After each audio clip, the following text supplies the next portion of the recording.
Here we are just approaching the castle over here where everybody lived. Very famous castle, headland. In fact, that's where they also started playing cricket.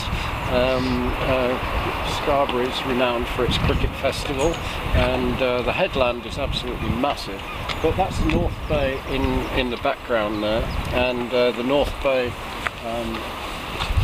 is one of my favourite places, beaches for playing cricket, and was Michael Parkinson's as well.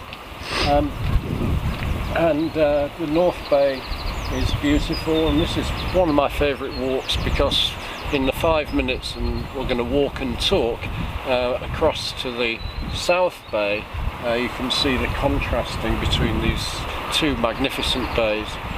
North Bay's got famous attractions like Peazone Park, and it's got the largest open-air theatre in Europe, which holds 7,000 people. So walk with me. What we're going to do is we're going to talk about the top tweet. It's about win-win, finding opportunities to make deals. Basically, a lot of people think that the important thing in business is about investing money. In actual fact, all of the entrepreneurs that I've met that are incredibly successful have always had breakthroughs, and they've had breakthroughs by their ability to actually make deals, either in Lord Sugar's point of view, incredible deals with manufacturers and with people like the owner of Currys and PC World and Dixon's distribution outlets. But it's always about communication skills. And one of the things in this social media age that we should never forget is the fact that our communication skills, our face-to-face communication skills, whether that be on Skype or Google Hangouts or whatever, can be the crucial thing for us making the breakthroughs in our business. Actually creating opportunities by finding out what the customer wants and then finding a way of actually giving it, finding out what the supplier wants and finding a way of giving them it. And the key skill is win-win.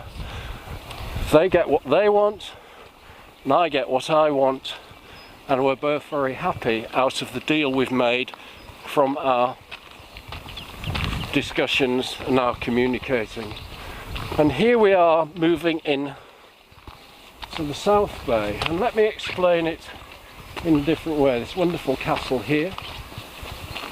One of the great things about the castle was that it was the last place on the whole of the coast in the Civil War to actually give in.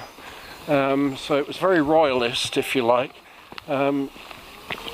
And Richard III is obviously very famous in Scarborough, and downstairs is one of the oldest buildings in Scarborough where Richard III stayed. Behind me is Anne Brontes' grave.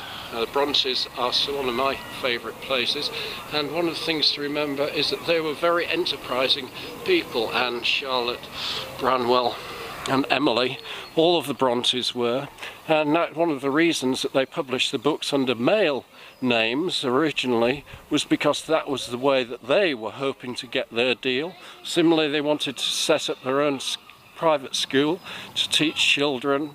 So they're very enterprising people as well as absolutely fantastic writers. And the point is that at the end of the day it was Charlotte that managed to get the deal to get their books published by a win-win negotiation with some very, very sceptical publishers. So we're walking down to the castle dykes now, and what I'd like you to think about is, as you looked at the North Bay and looked at the South Bay, what did you actually think? And it will be different for different people. Some people will look at Scarborough and they'll see it as a people for old geriatrics like me, or they'll look at it as a place where you can play in the sea, or they'll look at it as somewhere where they can have fantastic walks and outdoor pursuits, or they might look at it as somebody slightly decaying, looking Victorian, old-fashioned, fuddy-duddy, or whatever. We can all look at the same things in totally different ways, depending on our background, our interests, our upbringing, our schooling, etc.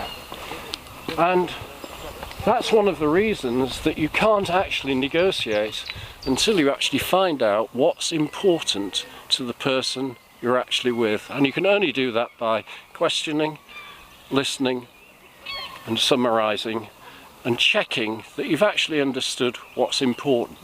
Then, in negotiating terms, it's quite simple.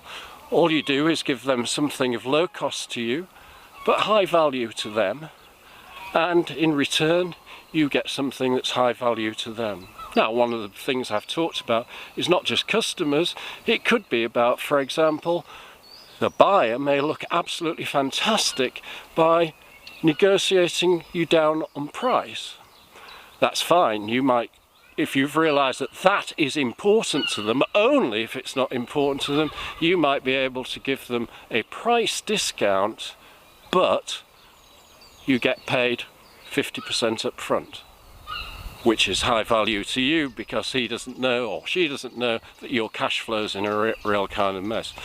So when we were talking about snakes and ladders before, all I'm really trying to say is that you've got to actually make sure that you've got the ladder of your communication skills being absolutely fantastic so that you can get win-win deals. There is no way that you can seize opportunities and move your business forward without your ability to negotiate win-win deals.